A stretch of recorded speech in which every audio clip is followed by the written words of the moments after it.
Por seu lado, o PAICV fez igualmente uma declaração política em que criticou o governo pela ausência de políticas para conter o aumento do custo de vida. Reagindo à declaração do maior partido da oposição, o MPD acusou o PAICV de ignorar o contexto internacional de crise e realçou as várias medidas adotadas pelo governo. A UCID diz que a situação social é crítica, mas reconhece esforços do governo para minimizar o sofrimento das famílias.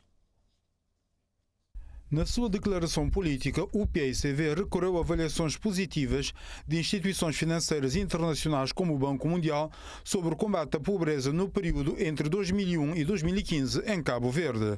A vice-presidente do grupo parlamentar do maior partido da oposição citou agora números do INE para ilustrar o aumento drástico do custo de vida e, consequentemente, a degradação das condições de vida das populações nos últimos tempos. Considerando os dados do censo de 2021, estima-se que a pobreza se situa nos 38%.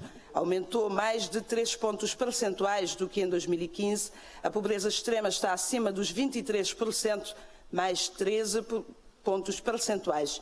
E isto quer dizer, e é visível a olhos nus, que há um empobrecimento generalizado das famílias cabo-verdianas. Hoje, para além dos pobres que já existiam, temos, infelizmente, os denominados novos pobres. E um governo responsável não pode ignorar estes fatos. Um governo responsável não pode fingir que não temos uma grande quantidade de pessoas que até bem pouco tempo tinham a vida organizada, com rendimentos certos e que de um momento para o outro perdeu o emprego e o rendimento e ficou com a vida completamente desorganizada desde a pandemia. O MPD contestou os números do PAICV, acusando os tamarinas de adiantar o debate desta sexta-feira. Para a maioria parlamentar, a oposição ignora a situação de tripla crise: seca, pandemia da Covid e guerra entre a Rússia e a Ucrânia. O governo tem tomado medidas que têm acudido famílias que estão na situação de vulnerabilidade. Hoje, nós nunca estamos numa situação normal. E que é só Cabo Verde, o mundo inteiro, que está a viver uma situação anormal.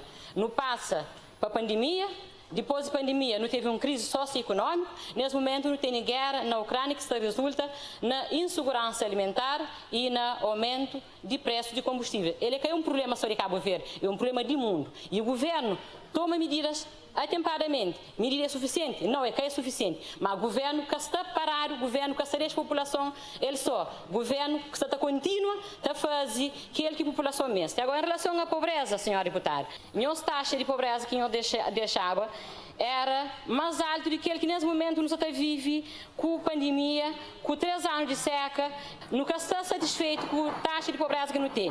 Mas nós não reduzimos a taxa de pobreza, é 9 pontos percentuais. Para o CID, a situação social no país é muito crítica, embora reconheça os esforços do governo para tentar minimizar os efeitos das várias crises e garantir, por exemplo, a segurança alimentar. A situação é extremamente complicada e as medidas tomadas pelo governo não têm tido o efeito que nós gostaríamos que tivesse. Daí que entendemos que o governo deve fazer uma pesquisa mais a fundo e procurar trazer as soluções que permitam que as pessoas sem salário ou com salário mínimo tenham outras condições para poder ultrapassar a crise. Nesta sexta-feira, certamente que argumentos e contra-argumentos sobre a situação social no país, crise, aumento galopante de preços e medidas empreendidas pelo governo vão preencher o debate com o Ministro da Família e Inclusão Social na Casa Parlamentar.